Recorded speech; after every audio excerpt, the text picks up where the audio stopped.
오늘 읽었던 이 말씀이 3장에 나와 있는 안진뱅이 일어난 사건의 결론 부분이에요. 지금 안진뱅이 사건에 대한 설명을 제가 조금 드리면, 이제 베드로랑 요한이 그 제9시, 성경에서 제9시라고 말하는 건 요즘 시간으로 이제 6을 더해 가지고 오후 3시거든요. 오후 3시에 기도하러 가다가 성전 미문이라고 하는 곳에 안진뱅이, 선천적 안진뱅이가 하나 앉아 있었는데, 그 안진뱅이가 베드로와 요한에게 돈을 달라고 할 때 베드로와 요한이 우리에겐 돈은 없다, 우리가 가지고 있는 것을 내게 주는데 나사렛 예수 그리스도의 이름으로 일어나 걸어라. 근데 그 사람이 그 사건으로 일어나서 걷게 됐습니다. 그 사람이 걷게 된 사건 때문에 사람들이 이제 베드로와 요한을 다른 각도에서 보는 거예요. 저 사람들이 무슨 특별한 이적과 능력을 가진 사람인가 보다라고 할 때 베드로와 요한이 말하기를, 왜 우리를 쳐다보느냐, 우리의 경건과 우리의 능력에서 저 사람이 일어나는 것이 아니라 우리는 그저 예수 그리스도의 이름을 선포한 것뿐이다. 예수의 이름이 낫게 하였다. 성경에서 누구누구의 이름이라는 뜻은 그냥 이름 자체가 아니라 그 사람의 인격을 포함하는 뜻입니다. 성경에서는. 그러니까 결국은 예수의 이름으로란 말은 뜻은 다른 말로 하면 예수께서, 이런 뜻이에요. 예수께서 일어나게 하셨다, 이런 뜻이거든요. 그러니까 예수께서 일어나게 하신 것이지 우리가 한 건 없다. 그리고 나서 이제 베드로가 사람들 모인 자리에서 사람들 앞에 얘기하기를, 하나님께서 오래전에 우리의 구원자로 예수 그리스도를 택하셨는데 하나님께서 때가 돼서 예수를 보내셨다.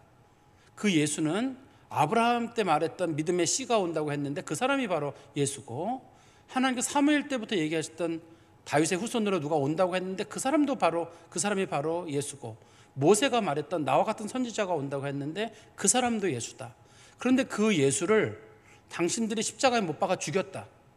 그렇지만 하나님께서 그를 죽은 자 가운데 두지 않으시고 부활하게 하셔서 그가 사흘 만에 부활하시고 우리 가운데 계시다가 승천하셔서 지금 하나님 보좌 우편에 앉아 계신다. 이런 식으로 베드로랑 요한이 이제 설명을 한 거예요. 그때 이 사건 때문에 당시에 그 사두개인들이나 성전 관리를 맡았던 사람들, 그 사람들이 상당히 마음에 부담을 느꼈습니다. 왜 그러냐면 그 사람들은 부활을 믿지 않는 사람들이에요. 영적인 세계도 믿지 않는 사람들입니다. 그 사람들은 왜 믿지 않냐면 자기들 나름대로는 모세 오경에는 그게 안 나온다는 거예요.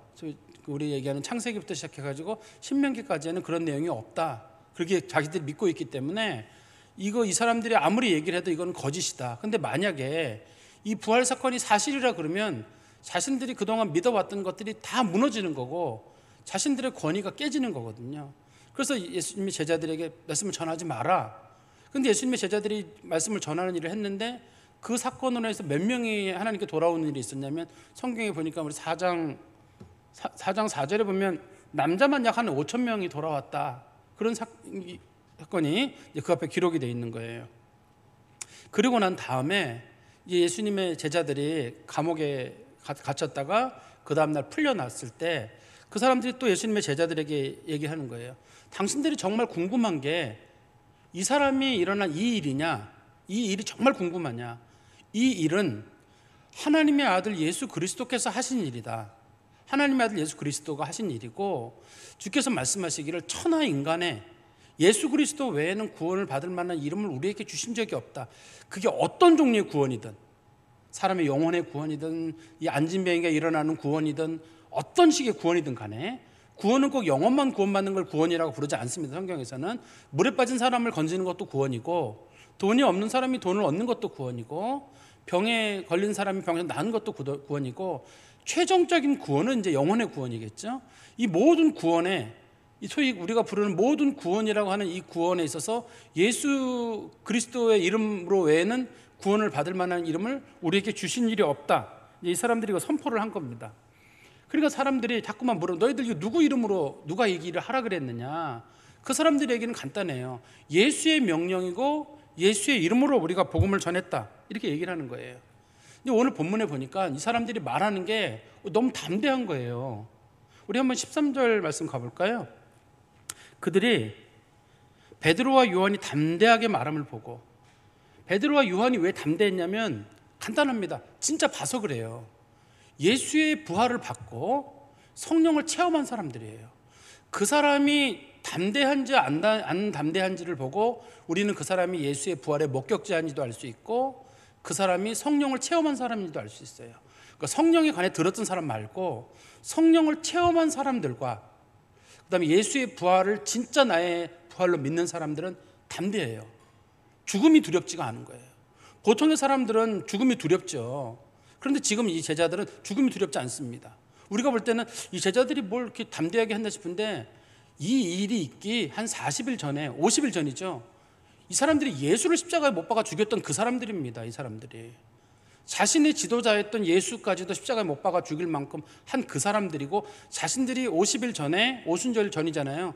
그때 십자가에 못 박아 죽은 예수를 본 사람들이에요. 어떻게 죽는지를 본 사람들인데도 불구하고 이 제자들이 이토록 담대하다는 얘기는 제자들이 예수의 부활의 진짜 목격자이기 때문에 그래요. 제일 무서운 사람은 누구냐면 진짜 본 사람이에요. 진실을 못 이겨요. 진짜 본 사람은. 그리고 기독교인들이 진짜 성도로서 살아갈 때 중요한 가치도 성령 체험이에요. 성령의 충만함을 받고 성령께서 사람을 바꾸고 나를 죽이고 나를 변화시키는 이런 것들이 성도들에게 있지 않으면 예수 믿는 삶이 너무 지루해요. 기도를 해도 기도가 재미가 없죠. 봉사를 해도 봉사가 재미가 없죠. 누가 선교 간다 그러면 어이구 선교가 돈질하라고 앉아있고 이런 생각 들어요. 그런데 만약에 성령 체험한 사람은 내가 더 내고 싶고 더 하고 싶고, 이게 성령 체험한 사람하고 안 한 사람하고는 완전히 다른 세상을 사는 거예요. 이 교회에서도. 예수님의 제자들을 보니까 이 바리새인에서 서기관들하고 사두개인들하고 성전 맡은 자들이랑 대제사장 가문의 사람들이 보니까 야, 며칠 전까지만 해도 자기들 스승 죽었다고 도망갔던 저 사람들인데 저 사람들이 왜 저렇게 담대해졌느냐 이해가 안 되는 거예요. 두 번째는 뭐냐면 다시 13절로 가보시면 그들을 본래 학문 없는 범인으로 알았다. 학문이 없다는 말은 배움이 짧다 이런 뜻이 아닙니다. 여기서는 그런 뜻이 아니라 이 사람들이 말하는 내용들이나 이런 것들이 너무너무 논리정연하고 소위 웅변을 할 때 너무 잘하는 거예요. 근데 이 사람들이 이거 배운 적이 없잖아요. 당시의 로마의 지도자들이나 유대인 지도자들은 다 그리스 철학자들이 가르치는 웅변수라고 수사학을 배웠습니다. 당시 기본적으로. 그래서 그걸 가지고 뭐 세네카나 이런 사람들이 가르쳐 주는 거를 그걸 훈련을 받은 사람들만이 웅변을 하고 지도자가 됐거든요. 근데 예수 믿는 사람들은 우리나라 시쳇말로 가방끈이 짧은 사람이에요. 그리고 그런 배울 만한 여력도 없고 돈도 안 되고 그냥 시전 잡배 정도 수준의 사람들이거든요. 근데 그 사람들이 얼마나 말씀을 잘 전하는지 깜짝 놀란 거예요. 유대인들도 그렇고 로마 사람들도 그렇고 최고의 학자는 어떤 사람들로, 그러니까 최고의 웅변가는 어떤 사람으로 봤냐면 웅변을 안 배웠는데도 잘하는 사람들 있잖아요. 그러니까 배워서 잘하는 게 아니라 안 배웠는데도 잘하는 사람들이 있어요. 우리나라도 그런 분들 있죠. 왜 간혹 보면은 웅변 아니어도 학교를 전혀 안 다녔는데도 똑똑한 분들이 있어요. 셈이 빠르고 글을 어서 이렇게 슬쩍 이렇게 남 등 넘어서 봤는데 똑똑한 분들이 있거든요. 그런 사람들은 진짜 똑똑한 거예요. 근데 공부를 많이 해서 똑똑한 경우는 학문이 쌓인 경우인데 그냥 똑똑한 사람들이 있어요. 제가 보면은 요즘은 뭐 학교 다니면 옛날에 학교 못 다니는 분들이 수두룩했잖아요. 그런데도 보면 뭐 자기가 숫자 적어놓고 치부책 만들어 놓고 정리해가지고 동네에서 제법 갑부처럼 생활하는 분들, 동네 사람 다 챙기는 분들 제가 본 적이 있어요. 그런 사람들은 진짜 똑똑한 사람들입니다. 똑똑한 사람들인데 당시에 이 사람들이 봤을 때 예수님 제자들 깜짝 놀란 게 뭐냐면, 아니 수사학이나 웅변학을 배운 적도 없는 사람들인데, 범인이란 말은 보통 사람이라는 뜻이잖아요. 사실은 보통 사람도 안 돼요. 이 사람들 출신이 갈릴리라고 하는 거는 이스라엘 내에서도 저 변두리 지방 출신이거든요. 그 사람들이 지금 와가지고 여기서 뭐 얘기를 하는데 보니까 깜짝 놀랄 만한 일이, 저 담대함은 어디서 왔느냐, 그 다음에 저들의 저런 그 사람들을 설득하는 저 능력, 예수를 증거하는 능력이지만 그 능력이 너무 대단하니까 이 사람들이 그걸 깜짝 놀랐을 겁니다. 그리고 다시 13절로 가보시면 또 전에 예수와 함께 있는 줄도 알고 있었고, 예수와 함께 있었단 말은 예수가 이 사람들과 같이 있었는데 사실 당시 유대인들은 예수를 랍비로 인정하지 않았거든요. 그러니까 뛰어난 스승으로 예수님을 인정하지 않았습니다. 인정했으면 예수님을 죽이지 않았을 거예요. 근데 예수님을 인정하지 않았는데 자신들이 죽였던 예수랑 같이 다녔던 사람들인데 그때 이 사람들을 봤는데 그때는 완전 무지랭이였거든요. 근데 50일 만에 딴 사람이 돼버린 거예요. 이 사람들이 50일 전엔 그렇게 겁먹고 뭐 예수를 모른다고 뒤에서 그러고 뭐 나 그 사람 예수 예자도 못 들어봤다 이랬던 사람들이 와가지고 뭐 얘기하는 걸 보니까 깜짝 놀랄 만한 일인 거고, 그 다음에 또 우리 14절을 말씀해 보시면 또 하나 놀란 것은 뭐냐면, 병 나은 사람이 그들과 함께 서 있는 것을 보고 비난할 말이 없는지라. 병 나은 사람이 마침 또 그들하고 같이 있는 거예요.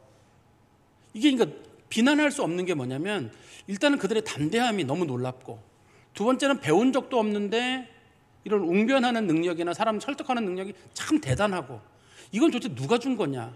그 다음에 자신들이 예수를 인정하지 않았고 예수를 죽이기까지 했는데도 불구하고 그 사람들이 지금 이 담대함을 가지고 여기 나와 있는 것도 놀랍고, 그 다음에 이 병든 사람이 그 사람들하고 같이 있는데 이 병든 사람이 워낙 유명인이에요. 워낙 유명인이기 때문에 이 사람하고 같이 있는 이 사건 때문에 이 사람들을 가짜다라고 말할 수도 없는 게, 성전 미문이라고 하는 제일 큰 문에다가 또 오랫동안 뭐 얼마 기간인지 모르지만 적어도 수십 년 동안을 그 미문에 앉아있던 완전 그 안진뱅이가 일어난 사건이니까, 그리고 그것도 본 사람이 또 많잖아요. 그러나 이걸 비난할 수 있는 방법이 없으니까 이 사람들이 굉장히 골머리를 앓은 거야. 이거 어떻게 하면 좋겠느냐. 그래서 우리 본문에 다시 보시면 15절에 명하여 공회에서 나가라 하고 서로 의논하여 이르되, 사람들 다 모아놓은 자에서 회의를 하다가 너희들 잠깐 나가 있어라. 나가란 말은 쫓아내는 게 아니라 잠깐 나가 있어라 하고 자기들끼리 모여서 이제 회의를 하는 겁니다. 이 공회를 다른 말로는 산헤드린이라고 합니다. 이스라엘 사람들의 최고 의결기관이, 우리로 말하면 국회 같은 건데, 정치적인 의결기관도 되고 종교적인 의결기관도 되는 산헤드린이라고 하는 최고 의결기관입니다.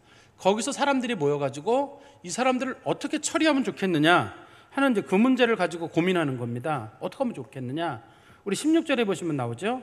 이 사람들을 어떻게 할까? 처리가 어려워요.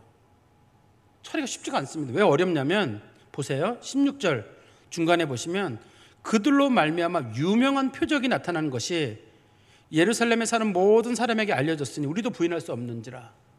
유명하다는 말은 이게 뭐 아주 모두가 다 안다 이런 뜻보다는 익히 알려진 이런 뜻이거든요. 그 예루살렘에 있는 사람들은 그 안진뱅이가 일어난 걸 다 알아요. 그리고 자기들도 적어도 이건 부인할 수가 없는 사실이에요. 요즘 사람들이 자주 쓰는 표현으로는 팩트라고 하는 그거에 딱 부딪힌 거예요. 그런데 내가 뭘 속이려고 하는데 속일 수도 없는 것이 증인이 너무 많아요. 예? 증인이 너무, 요즘 같은 경우 생태탕 먹었다고 하는데 생태탕 먹었다고 봤다는 사람이 한 몇천 명 나왔다 그러면은 이게 이제 증거가 될 거예요. 한두 명이 아니라 나도 생태탕 봤대더라, 먹은 거 봤다 이러면 한 몇천 명 나오면 증인이 되는 거거든요. 이거는 지금 당시에 증인이 몇 명이냐면 한번 보세요. 오순절 다락방 사건 이후에 그 2장 41절에서 그 예수님 믿기로 한 사람이 3천 명이나 돼요. 그 다음에 여기서 앞부분에서 4장 4절에서 예수님 믿기로 한 사람이 5천 명에서 최소한 8천 명이나 되는 사람이 이 일의 증인인데, 요세푸스가 말하기를 당시에 예루살렘의 인구가 한 2만 5천 명쯤 됐다고 하거든요. 그러니까 그 동네 사람들 중에 거진 한 3분의 1은 이 사건 다 알고 있는 사람이고, 이 사람들이 이미 예수를 믿기로 한 사람들이었기 때문에 죽일 수도 없어요. 과거에 예수를 죽일 때에는 예수님 혼자 믿고 예수님 제자들 겁주니까 다 도망갔었거든요. 근데 이미 그 50일 지나고 나니까 확 돌변해가지고 이게 다수가 확 언제 그랬냐는 듯이 확 뒤집어져가지고 최소한 남자만 8천 명이나 되는 사람들이 그 일에 참여를 해가지고 예수 믿겠다고 나오니까 골머리를 앓는 거예요. 거짓말이라고 하자니 증인이 너무 많고, 자기도 본 사건이고, 그리고 어떻게 좀 위협을 하고 쫓아내자니 그것도 쉽지 않고, 인원이 너무 많고, 그래 형을 매기자니 이번에 형 매겠다고 하는 사람들에게 돌맞아 죽을 것 같고. 우리 5장인가요? 거기 보면 그런 표현 있죠?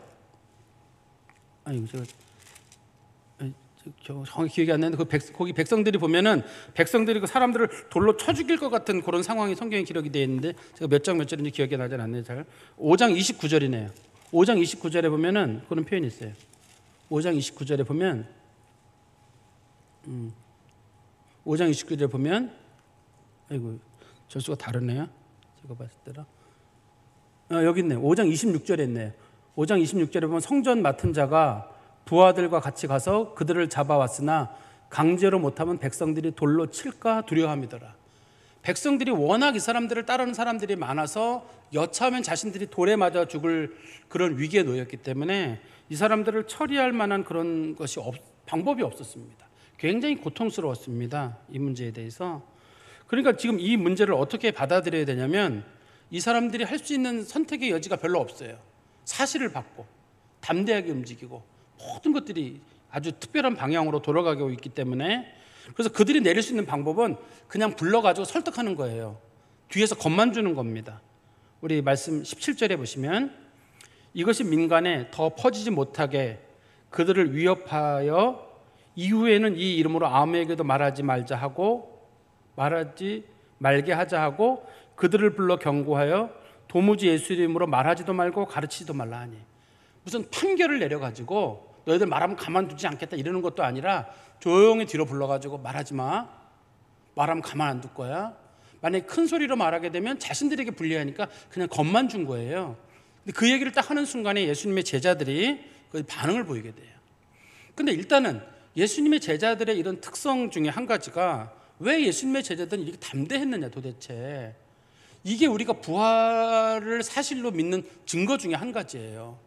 이 사람들이 부활을 보고 나서 완전히 다른 사람이 된 거예요. 어떤 분들이 부활이 있을까 없을까 절대 의심하지 마세요. 그 많은 사람들이, 적어도 이 부활 사건과 관련돼서 적어도 8,000명이나 되는 사람들이 이 부활 사건을 믿고 증인이 되고 이 사람들이 기독교로 돌아섰단 말이에요. 나중에 이게 막 나쁜 루머가 돌아가지고 거짓인 것처럼 됐지만 적어도 예루살렘에 있던 그 사람들은 예수의 부활 사건을 부인할 수가 없었고, 예수님의 제자들이 목숨 걸고 담대하게 나갈 수 있었던 것은 그들이 부활의 목격자였기 때문이고, 그래서 성령 받는 것도 마찬가지예요. 성령이 있긴 있어. 받아야 돼 받아야 돼 그러지 마세요. 예수 믿는 사람이 성령의 사람이 되지 않으면 그 사람들은 성령을 거스르는 사람이 되고 두려워하는 사람이 되거든요. 총칼이 다 무섭습니다. 그런데 이 성령의 사람들은 아무것도 무섭지가 않아요. 성령의 사람들은 그냥 사람들이 죽이면 죽인 대로 끌려가고 뭐 하면 끌려가고, 그러니까 이 성령의 사람들이 제일 무서운 거예요. 진짜 목격하고 성령을 체험한 사람들, 이 사람들이 제일 두려운 사람들인데, 저는 우리 교인들도 좀 그런 사람들이 됐으면 좋겠어요. 예수의 부활을 진짜 믿는다 그러면 내가 담대하고, 삶과 죽음의 문제든 세상 문제든 담대하고, 그 다음에 성령의 체험의 역사가 있는 성도들은 하나님이 책임지신다, 모든 것은 하나님이 하신다고 맡기는 거예요. 그리고 내 마음을 내가 주장하는 게 아니라 성령이 주장하게 만드는 거예요. 성령이 주장하게 만들고 성령 따라 움직이는 거예요. 예수님께서도 예수님의 제자들에게 그런 말씀 하셨잖아요. 너희들이 사람들에게 끌려갔을 때 무슨 말을 할지 두려워하지 말라. 내가 너희에게 말을 주리라. 말하는 이는 너희가 아니요 이니라. 그러니까 예수님의 제자들이 배움이 짧은데도 불구하고 이렇게 말할 수 있는 건 뭐냐면, 그들로 하여금 말하게 하신 분이 성령님이에요. 저는 이거 솔직한 제 신앙의 고백 중에 한 가지인데, 저도 제가 이렇게 말을 잘하는 위에 속한다고 생각하지 않아요. 제가 성도들에게 진짜 감사하는 건 뒤에서 기도해 주시는 분들이 있다고 생각해요. 생각하지 못했던 말씀들이 떠오르기도 하고, 성경을 보면서 깨달음이 있기도 하고, 목회자로 세워가는 거에는 그 뒤에서 성령의 사람들이 기도하고 도와준다고 믿어요. 같이 우리가 교회를 세워나가는 거고, 목회자가 힘이 없거나 말씀을 쓰지 못할 때 우리가 목사님들 기도해 줘야 되겠구나, 목사님이 성령에 충만하도록 해야 되겠다, 같이 이렇게 나가야지, 이 목사님이 뭐 저렇게 하냐 이러지 마시고, 저는 정말 감사해요. 어딘가에서 누가 기도하고 있구나. 또 성도들이 옆에서 목사님 기도하는 거 아시죠? 그럴 때 너무 고마워요. 제가 일전에 섬기던 교회, 한 20여 년 전에 섬기던 교회인데, 그 교회 장로님한테 통화할 일이 있었는데 그 장로님이 그래요. 목사님, 제가 목사님들을 18분인가를 위해서 기도한대나, 근데 목사님 항상 제일 먼저 기도합니다. 저한테 그러시더라고요. 큰 빚을 진 것 같아. 고마워요. 그 교회 목사님들도 많고 성도들 많고 또 그게 출신 목사님들이 많은데, 나 목사님 제일 먼저 놓고 기도한다, 그 18명 목사님들 중에 내가 제일 먼저 놓고 기도한다 그럴 때 마음에 큰 빚을 진 것 같고 너무 고마워요. 그러니까 이게 교회는 사람의 실력이나 능력의 문제가 아니라 부활의 증인들이고 성령의 사람들이 움직여야지 이게 교회인 것 같아요. 성령의 사람들이 움직여야 되고 성령 체험이 있고, 그래야 이게 뭔가 되는데, 우리가 그거 없이 우리의 힘으로 끌어가려고 해도 문제고, 그거 없이 사람의 힘으로 교회의 즐거움을 찾으려고 하는 것도 문제고, 예수의 영에 휩싸여 가지고 그 안에서 얻어지는 기쁨. 그냥 예수의 영에 휩싸여서 교회 오는 게 재밌고 사람 만나는 게 즐겁고 누가 뭐라 그래도 일절 신경 안 쓰는 담대한 거예요. 왜 그러냐면 성령의 마음이 생기고 나면 기분도 안 나쁘고 누가 뭐라 그러면 어때요? 뭐라 그러면 어떻고 뭐 아무것도, 그냥 성령 때문에 충만한 가운데 가는 거. 저는 그게 우리 교회에 있었으면 좋겠어요. 아, 저 교회는 성령의 교회더라 하는 그런 게 있기를 바랍니다. 그러더니 그 사람들이 그렇게 협박을 한 거잖아요. 예수 이름으로 말하지도 말고 그 다음에 그의 이름으로 가르치지 말라고 하니까 예수님의 제자들이 반문합니다. 19절에 베드로와 요한이 대답하여 이르되 하나님 앞에서 너희 말을 듣는 것이 하나님의 말씀을 듣는 것보다 옳은가 판단하라. 한번 생각해 보십시오. 하나님 말씀 듣는 게 옳습니까? 당신들 말씀 듣는 게 옳습니까? 누구라도 그렇게 얘기할 거예요. 하나님 말씀 듣는 게 옳죠. 하나님을 진짜 믿는다 그러면 하나님 말씀 듣는 게 옳지 않겠어요? 근데 우리는 요즘 어떤 시대냐면 사람 말 들으라고 해요. 시대의 말을 들으라고 해요. 어떤 게 옳은가요? 하나님이 살아계신다고 믿으면 당연히 하나님 말 들어야 되는데 우리가 지금 사람 말에 더 귀를 기울이고 하나님 말씀에 기울이지 않는다는 얘기는 우리가 비굴한 사람이 되는 것 같아요. 적어도 그리스도인이라 그런 사람들은 판단이 간단하게 어떤 게 옳을까? 하나님 말씀 듣는 게 옳을까? 사람 말 듣는 게 옳을까? 사람 말 듣는 것보다는 하나님 말씀 듣는 게 옳잖아요. 20절에 보십시오. 우리는 보고 들은 것을 말하지 아니할 수 없다. 이 사람들이 보고 들었던, 소위 이 사람들 이거 증인이라고 하는데 증인 중에도 그냥 증인이 아니라 보고 들은 증인들, 이걸 우리가 영어로는 아이 위트니스라 그래요. 내 눈으로 직접 본 사람들이에요.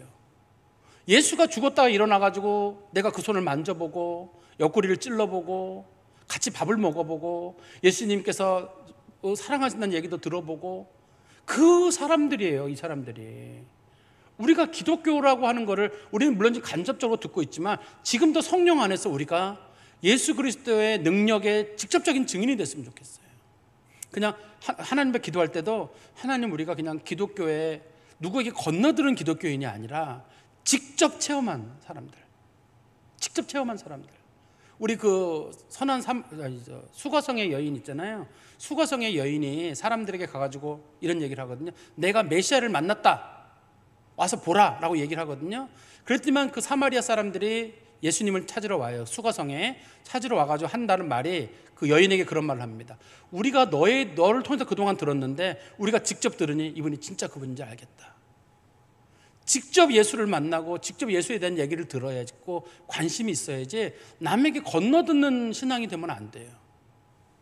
진짜 그 사람이 신앙의 사람으로 자라가야 됩니다. 다른 사람의 평가, 세상의 평가, 사실 그게 뭘 그렇게 중요하겠어요. 우리는 세상의 평가도 굉장히 중요시 여기고 있고 다른 사람들이 우리들에게 해주는 얘기들도 관심이 많아요. 특히 요즘 교회들이 세상에 참 잘 보이고 싶어 하는 것 같아요. 근데 우리가 양심적으로 한번 생각해 보는 거예요.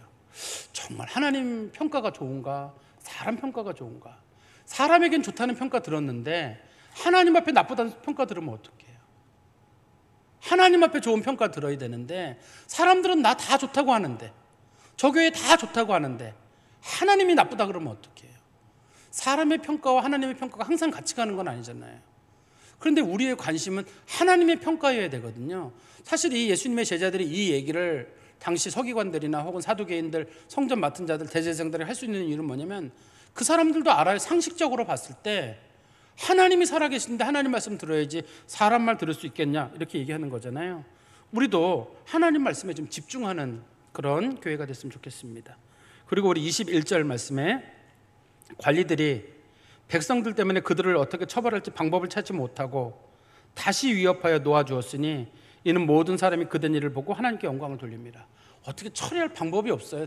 다시 가두고 싶어도 가둘 수도 없는 것이, 모든 사람들이 부활한 사건, 그다음에 오순절 사건, 그다음에 이 안진뱅이 일어난 사건, 이 사건을 놓고 나서 전부 다 하나님 앞에 영광을 돌렸어요. 사실 이 사람들이 나중에 감옥에 갇히거든요. 예수님의 제자들이 감옥에 갇혔다 풀려난 다음에도 똑같은 말을 합니다. 감옥에 갇혔다가 풀려난 다음에도 똑같은 말을 하게 되는데요. 우리 5장 29절 말씀해 보시면 5장 29절에서 감옥에서 나온 다음에 하는 말입니다. 베드로와 사도들이 대답하여 이르되 사람보다 하나님께 순종하는 것이 마땅하니라. 그 사람 똑같이 주장하는 거거든요. 너희들 예수 이름으로 말하지 마라 할 때 우리는 하나님 말씀으로 순종하지 사람 말에 순종하지 않겠다는 거고, 우리 갈라디아서 1장 10절에 보면 상황은 조금 다른데요. 갈라디아서 1장 10절에 보면 그 당시에 유대에서 온 지도자들, 그 지도자들 중에는 예수님의 동생 야고보가 중심 인물이에요. 원래는 초기에는 사도 베드로가 중심 인물이지만 이 기독교가 좀 지나면서 베드로보다는 예수님의 동생 야고보가 중심 인물이 됩니다. 당시의 분위기가 아마 그래도 예수님의 동생이 뭐 좀 되지 않을까 이런 생각 때문에 야고보가 중심 인물이 되거든요. 그래서 우리 사도행전 15장에 보면 예루살렘에서 중요한 회의가 열려요. 이방인들을 어떻게 받아들이냐 할 때 그 의장이 누구냐면 예수님 동생 야고보예요.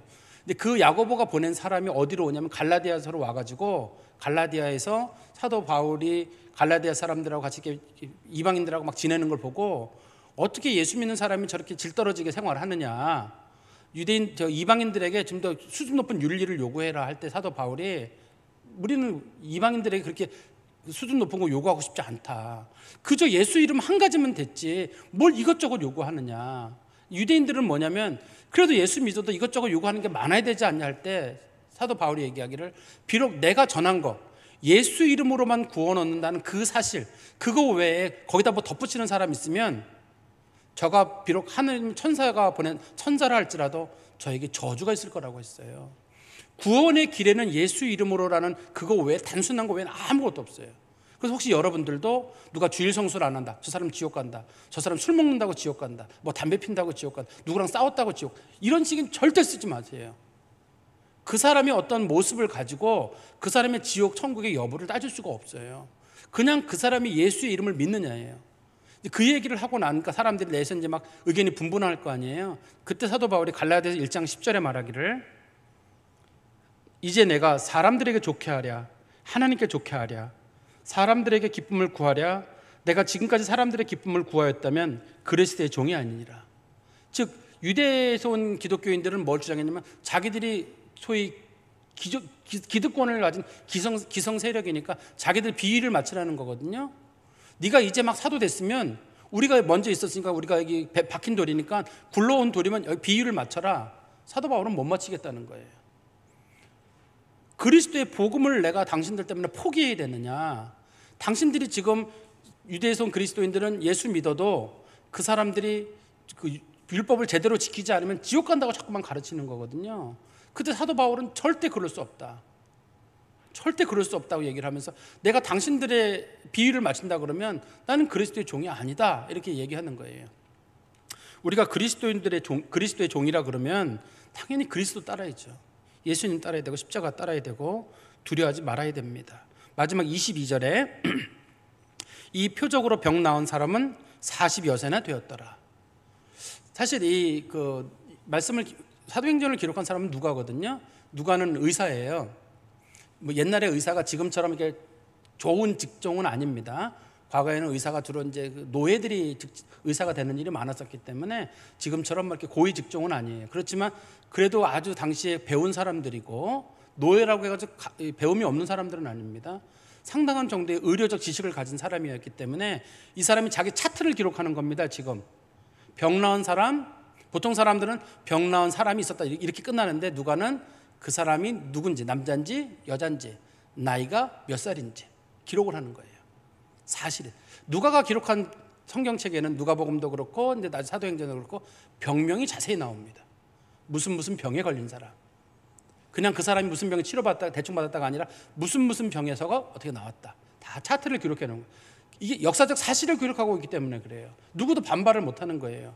그때 그 사람 예를 들어서 뭐 정확하게 나이를 안다 그러면 옛날에 호적이 애매하기 때문에 40 몇 살인 거지 그 사람도 자기 나이 모를 거예요 아마. 그죠?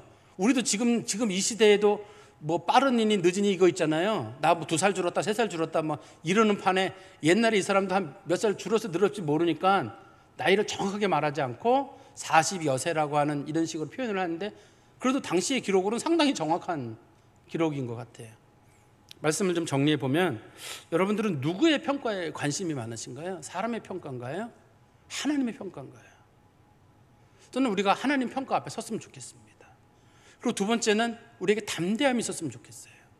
그것이 인생의 문제든 살고 죽는 문제든 복음을 전하는 문제든 그러려면 뭐가 있어야 되냐면 예수 그리스도에 대한 그 믿음이 첫 번째 들어와야 되고, 두 번째는 성령 체험이에요.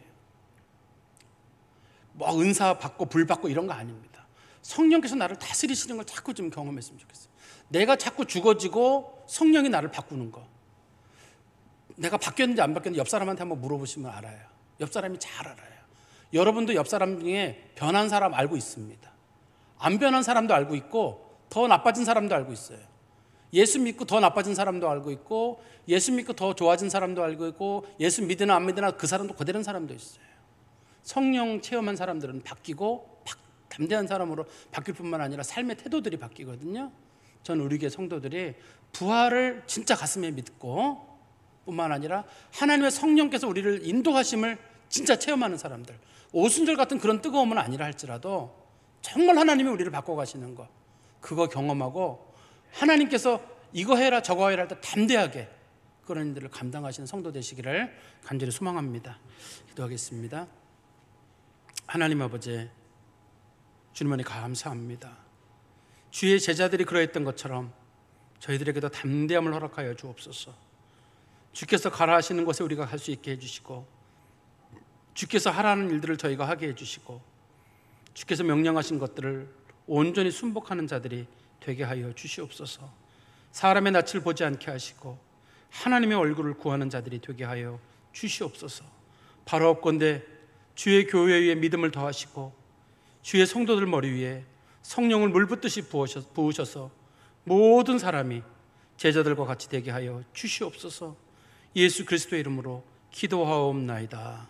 아멘.